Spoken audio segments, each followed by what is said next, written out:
Warnya felt very sad. She had never had this kind of opportunity to get along with Charlie privately. Especially in one of my favorite places since I was young. At this moment, how much she wanted to take the initiative to hold Charlie's hand and tell him what she wanted. But when she thought that Charlie was a married man with a wife, the impulse in her heart was immediately suppressed. So she could only say softly, "Okay, Mr. Wade, in that case, let's go back." The two returned to the stone steps that they had come down at that time. Warnya's heart was bumped like a deer again. She didn't know whether Charlie would still hold her hand. She really enjoyed the feeling of being led by him. You can make yourself feel happy sincerely. Because this stone step is really steep, Charlie didn't think much about it, so he stretched out his hand and said to her, "I'll take you up."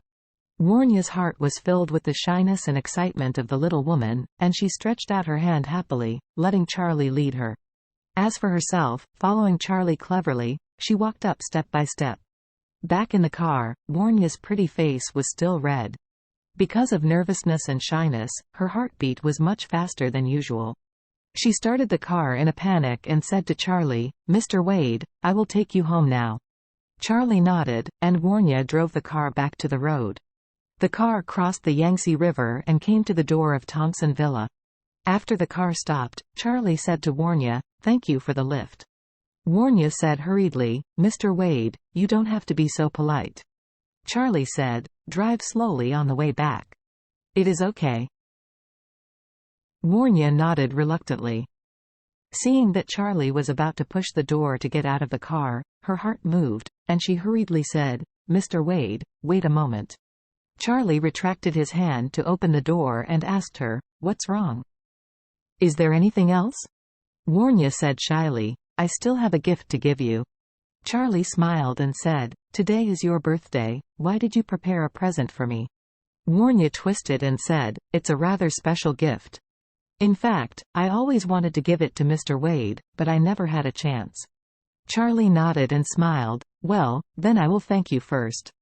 Warnya replied shyly, "In order to maintain mystery, please close your eyes, Mr. Wade." "Okay." Charlie didn't think too much, always feeling that this should be the kind of ritual feeling peculiar to girls, so he closed his eyes. After a while, Charlie suddenly felt that a pair of soft lips had actually stabilized his mouth. The lips were not only soft, but also a bit sweet. After kissing him, they didn't go away immediately, but kept pressed against his lips like this. Charlie was startled, and subconsciously opened his eyes, and saw Warnya's beautiful eyes close at hand. He really didn't expect Warnya to kiss him. At this moment, he instinctively wanted to avoid, or gently pushed Warnya away. However, deep in his heart, he felt extremely struggling and tangled. This kind of struggle and entanglement prevented him from making any movements for a while. Warnya kissed actively for a full minute. Charlie didn't expect Warnya to take the initiative to kiss him. To be honest, although he is the young master of the Wade family and Master Wade whom everyone admires in Orus Hill, he really has no experience with women. Before that, his closest contact with a woman was the light kiss with his wife Claire. However, that time was just a quick tasting. In contrast, Warnya's kisses are more real, and they make the body feel softer. Charlie was a little flustered at once, so flustered that he didn't know what to do. Warnya might be too tired to turn around and cross the center console to kiss Charlie. After a minute, she couldn't hold it anymore, so she blushed and sat back on her seat.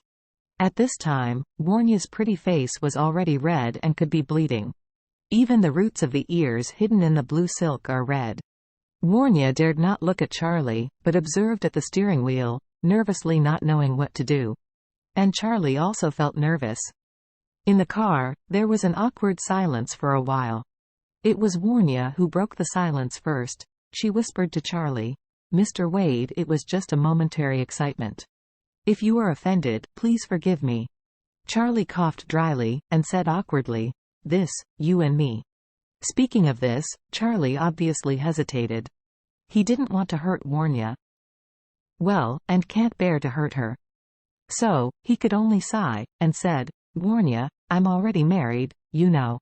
Warnya nodded repeatedly, and whispered, "I have heard about Mr. Wade and his wife."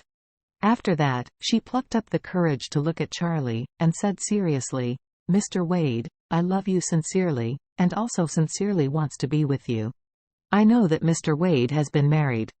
You're married, and I am indeed not ethical justified to do this, but I feel that everyone has the right to pursue love, and I am the same. Charlie said with emotion, you are indeed a good girl, but I am a married person. Warnya said stubbornly, Mr. Wade, I heard that your wife has been married to you for more than 3 years and there is no real husband and wife relationship between you two. You and your wife were married only under the arrangement of your wife's grandfather. I really want to know, I don't understand, why are you keeping a marriage that has not worked for more than 3 years and not let go?